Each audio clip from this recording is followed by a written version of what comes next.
So in today's lecture, we are going to look at malaria specifically as an outstanding global health challenge. And when you look at malaria alone in Africa, it is estimated to account for 95% of the 247 million global malaria cases that is reported by WHO in 2021.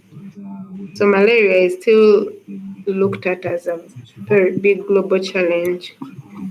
So in today's class, we shall be able to define malaria and its agents, causative agents, the Plasmodium parasites. We shall look at the global distribution and burden of malaria, including its impact on morbidity, mortality, and socioeconomic development. We shall also look at the key mosquito species that transmit malaria in different regions of the world, and also look at the transmission cycle of malaria, among others.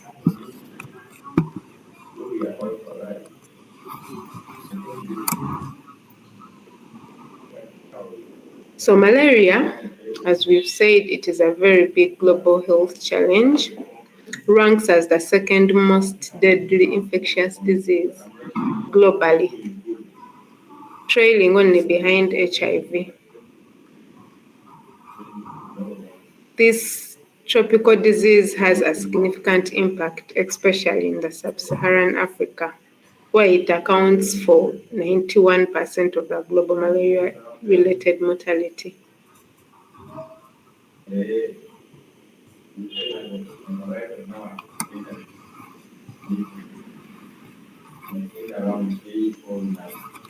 So this life-threatening disease is caused by parasites that are transmitted to people through bites of uninfected female Anopheles mosquito. Alarmingly, 90% of these deaths are children, contributing to a 25% child mortality attributed to malaria. So let's look at its global distribution.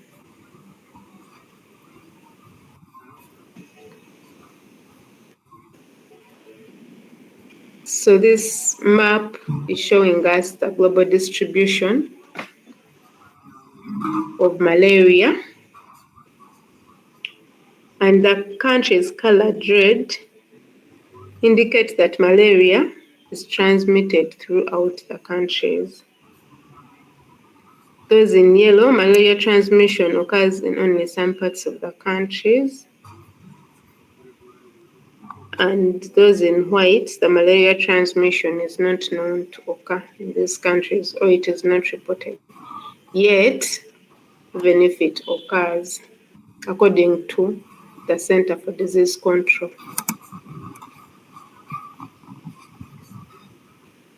and you see the magnitude of malaria in Africa specifically is still very alarming.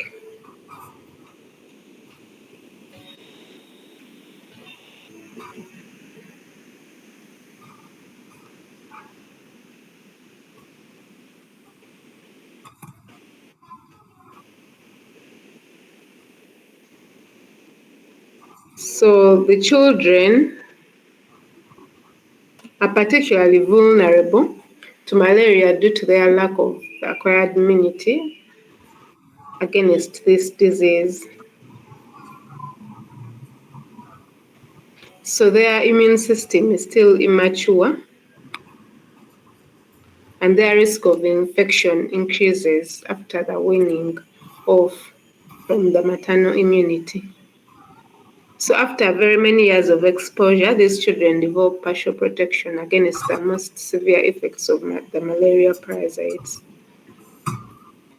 Children and pregnant mothers face the highest risks of infection and the severe consequences.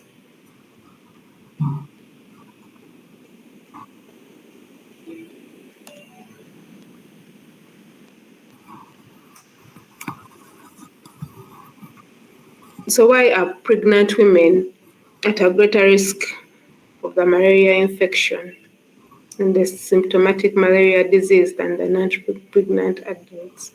Could someone be having an idea of why the pregnant women are more prone to malaria as compared to the non-pregnant ones?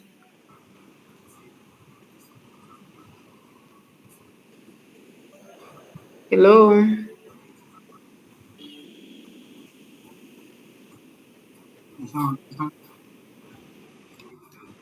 Are we together?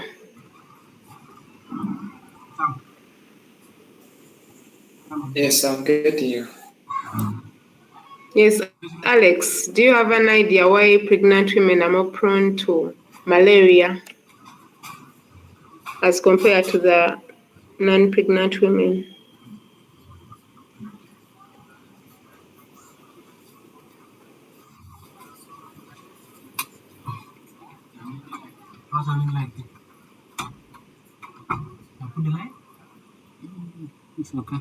Alex, you can have a yes or no for an answer. It's okay. Let me first think about it. Thank you. Okay, Justin, do you have an idea? Thank you for giving me the opportunity. I was trying to reason on this particular why pregnant women are vulnerable to malaria. I was just looking at the immunity system. Since they have evolving filter, that means they have low immunity body system as they attack, so they can easily it will have much effect on them than those ones who are not pregnant. I think that is what I was trying to reason up back to you. Thank you. Thank you very much. That is an important point to note. Pregnant women always have a weakened immune system. This pregnancy always causes changes in the immune system of the woman, making it less effective in fighting off infections. So this increased vulnerability makes the pregnant women more susceptible to the malaria infection. And anyone who has another suggestion? Gabriel? Gabriel, do you have any idea why pregnant women are more prone to malaria? Peter? Mecca? Hosea? My first time to see you in my class. Hosea, can you say something? You can even just say hello to us.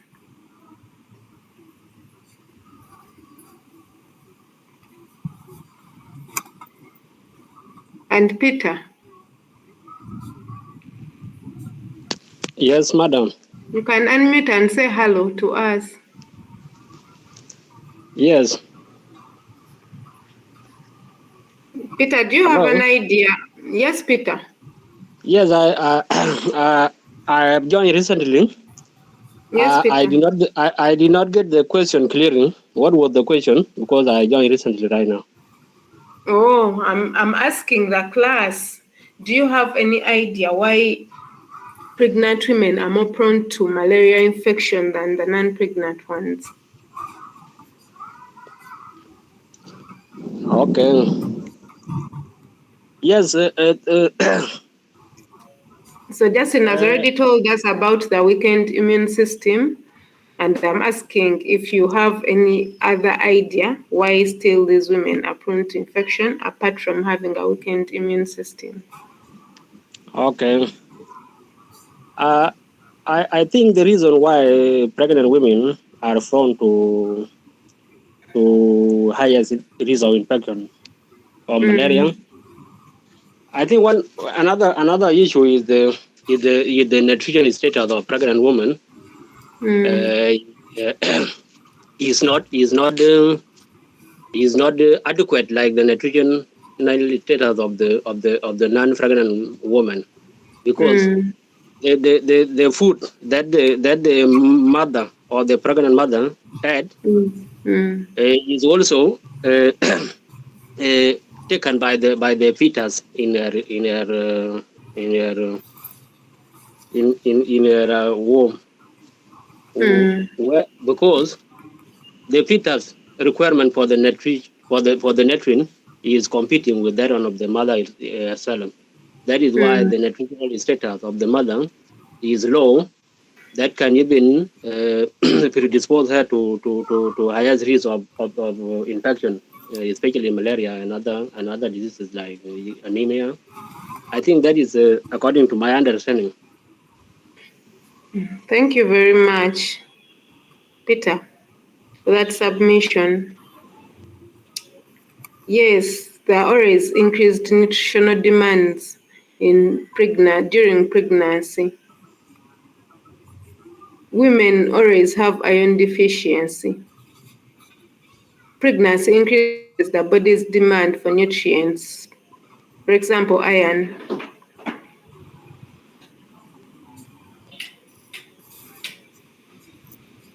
So since malaria can increase iron deficiency, pregnant women are more susceptible to severe malaria.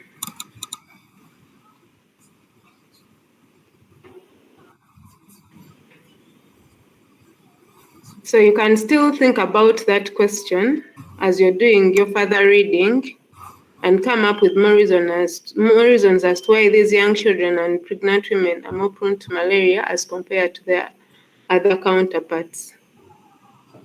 So in the interest of time, we can move on to the next slide.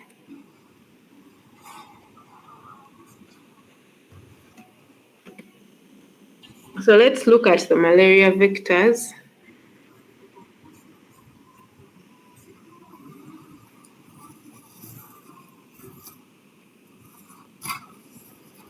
So malaria transmission heavily relies on mosquito vectors, and understanding the role of these vectors is very important for the effective control and prevention of malaria.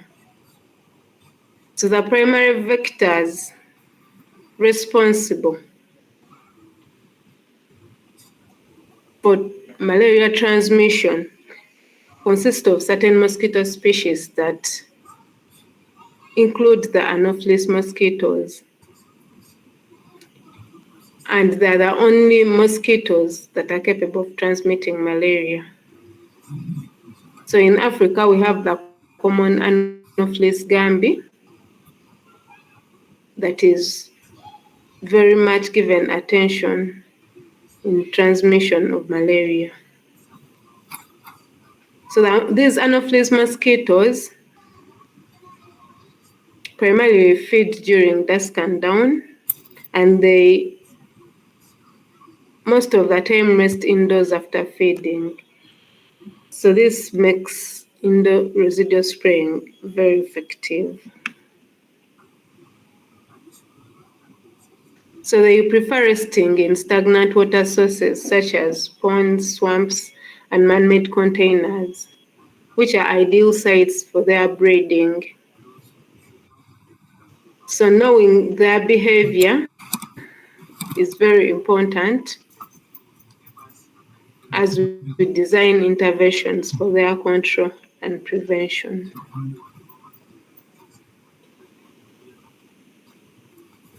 Let's move ahead to look at the life cycle of these Anopheles mosquitoes.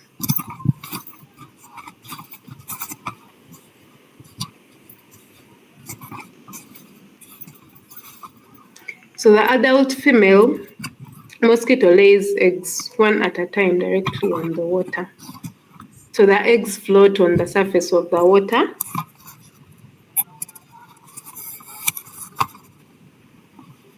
And this female lays approximately 50 to 200 eggs at a time. and they don't really tolerate drying out. So when these eggs are laid, they hatch into larvae within 2 to 3 days.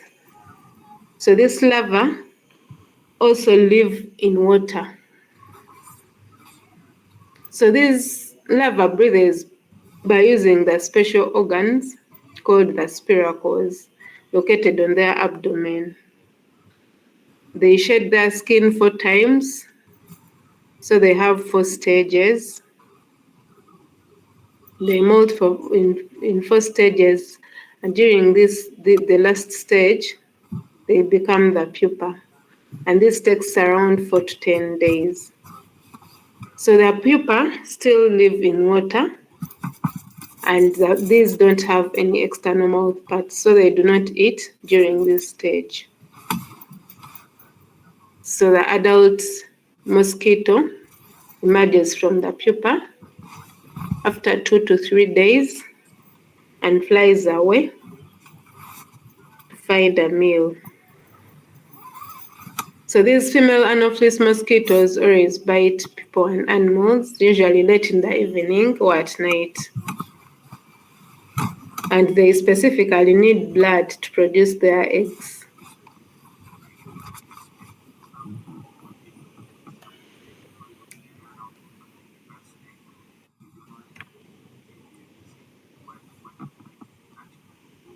Maybe lastly about these mosquitoes, the adult Anopheles mosquitoes, they're attracted to the dark, sheltered areas, and other disclosed areas for resting during their daytime, and they cannot fly more than 1.2 miles from their habitats. So they always keep around their habitats.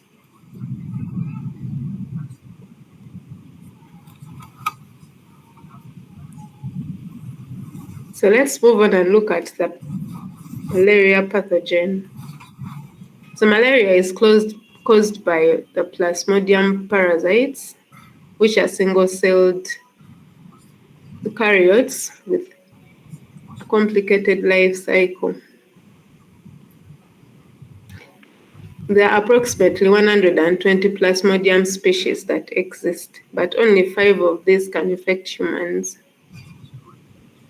Various animals can host these parasites, and different vectors such as various mosquito species like the Anopheles and the Carex can transmit them.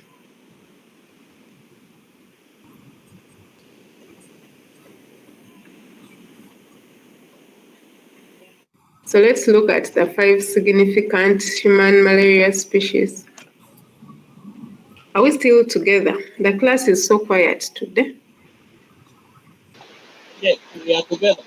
Yes.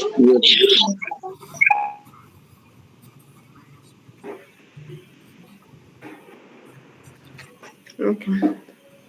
Let's continue. Do you have any questions so far?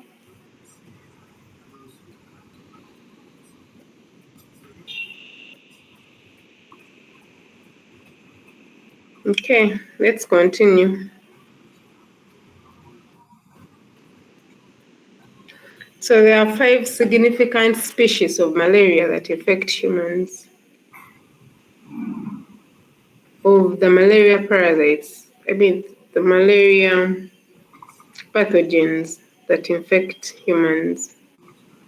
So we have the Plasmodium falciparum, which is predominantly found in Africa and is known for causing the most severe form of malaria.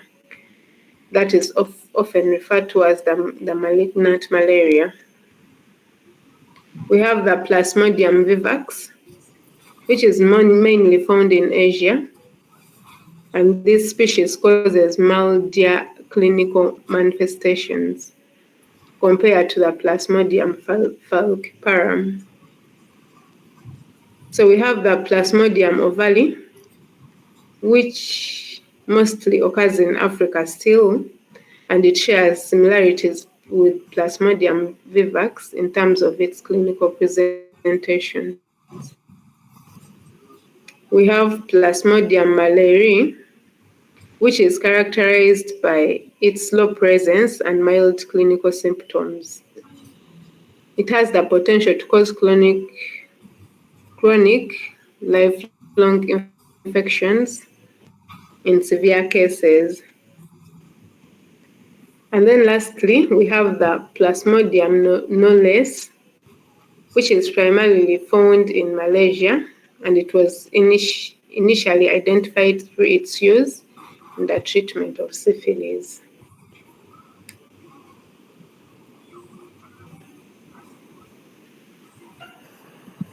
Let's move on and look at the Plasmodium life cycle or transmission cycle.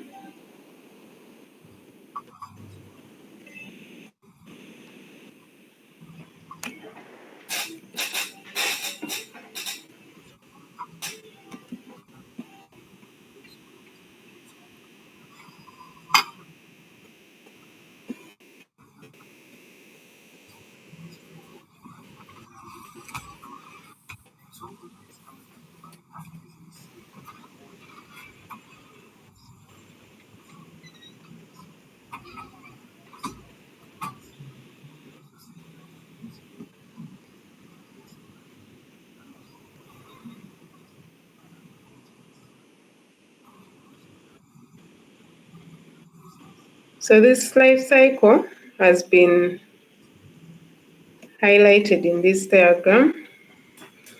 Yeah, we are going to look at it step by step. I hope this is clear. Is everyone able to see this slide clearly? Yes, it's clear.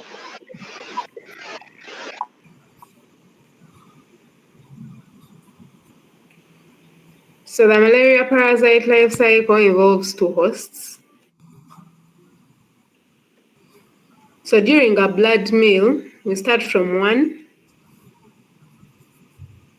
A malaria-infected female Anopheles mosquito injects the sporozoites into the human host.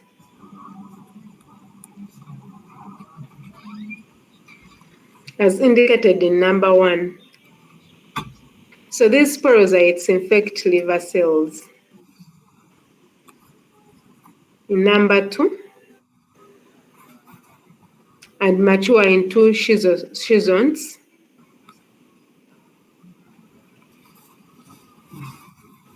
So in number 3, these schizons rupture and release merozoites.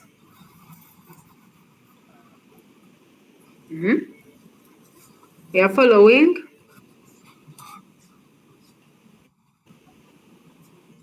Are we following?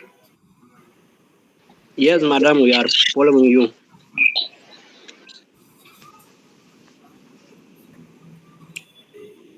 So from number 4,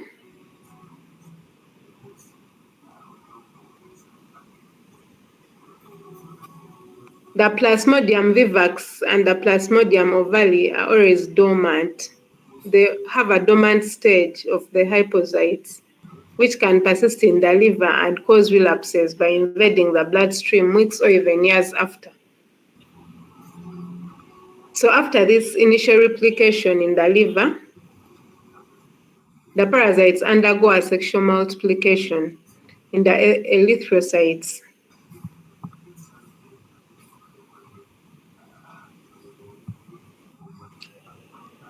So the merozoites infect the red blood cells, indicated by number 5.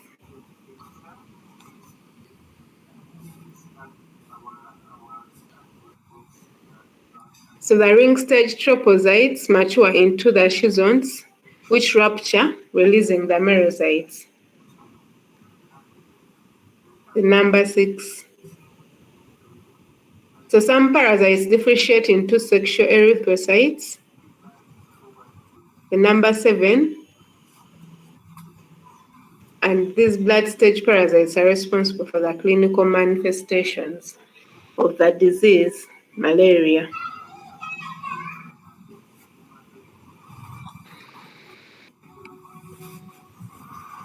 So these gametocytes are at the erythrocyte stages in the red blood cells, are then ingested by an Anopheles mosquito during a blood meal. We're at number 8. So the parasites multiply in the mosquito during the sporogonic cycle, indicated by letter C. While in this mosquito's stomach, these microgametes penetrate the microgametes, generating zygotes in number 9. And these zygotes in turn become motile and elongated. So they invade the midgut wall of the mosquito, where they develop into oocysts, which grow and rupture and release sporozoites again, which make their way back into the salivary glands of the Anopheles mosquito, which are later then re-ingested or inoculated into the human, and the cycle continues. So that is briefly about the transmission cycle of the parasites or their life cycle.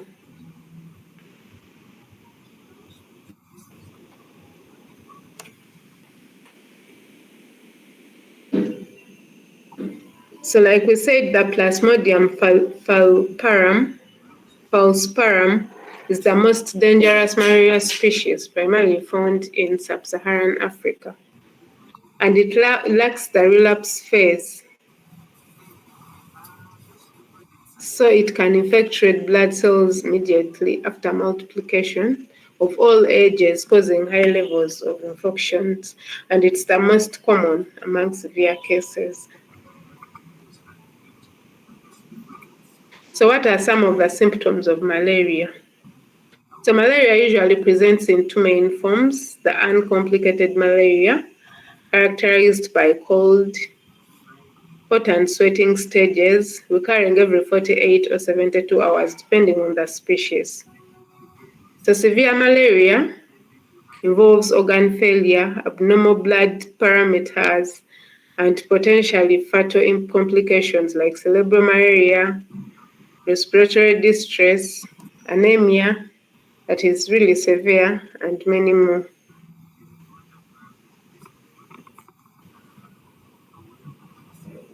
So how do we control these vectors that carry malaria?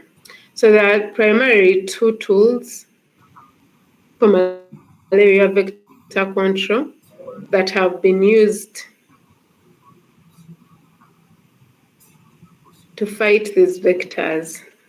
So we have the long-lasting insecticide-treated nets.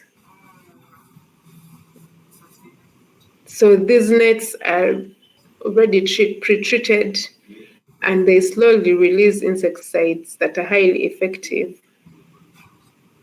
And they have been highly recommended by WHO in most countries, and you can rarely find a bed without a treated mosquito nets in most of the parts of Africa. And then we also have indoor residual spraying, which includes or involves spraying insecticides inside houses.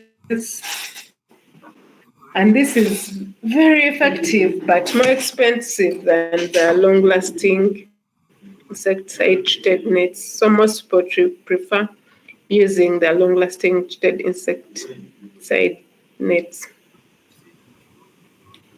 So other additional methods include preventive treatment for the pregnant women, where every time you go for antenatal, you're given some antimalarials. And there are also vaccines that have been developed to curb the malaria.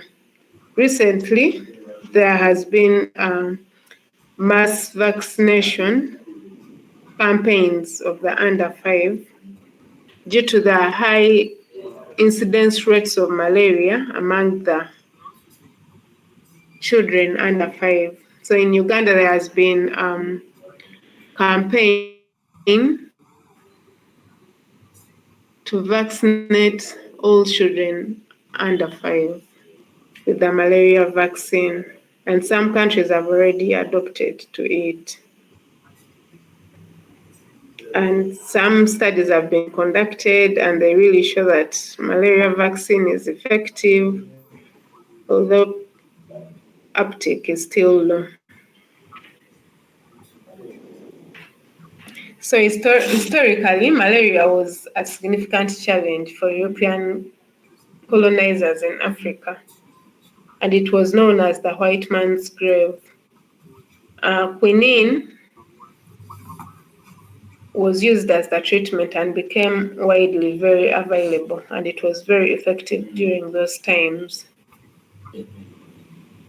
So during the Second World War, malaria posed a major threat to soldiers, especially in the Pacific theater. So the control efforts of this disease during the Second World War included improving drainage, use of untreated bed nets. Actually, for them, they used not to treat the bed nets, they used to just put the nets, but they were effective during that time. And then they also used to use the dead insect repellents, and also tried, like, really emphasized putting on the long sleeved shirts and protective clothing to prevent exposure to these vectors.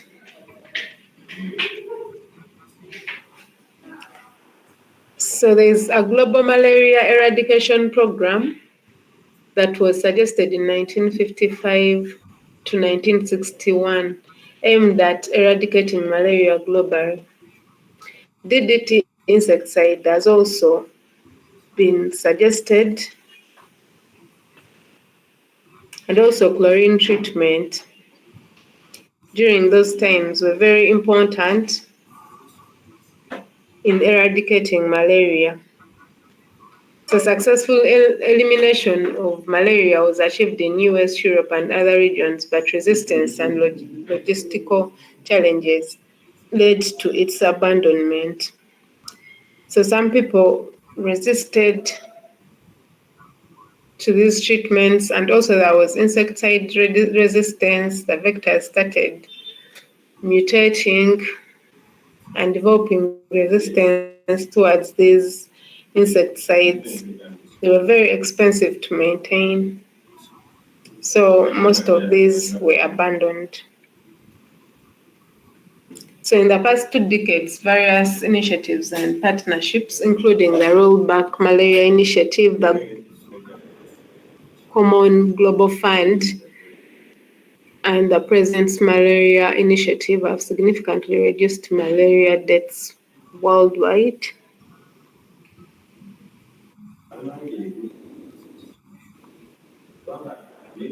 And to further control malaria, new tools are essential, including vaccines that have been put up, and so many campaigns have been put up. Outdoor control measures have also been emphasized.